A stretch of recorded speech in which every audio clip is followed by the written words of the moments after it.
देखते होता हमारे उड़हिया बैठी के पिपरा के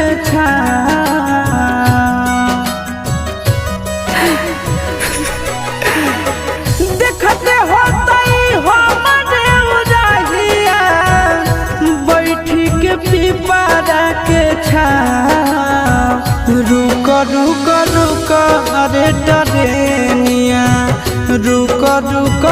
रुक रे टरेनिया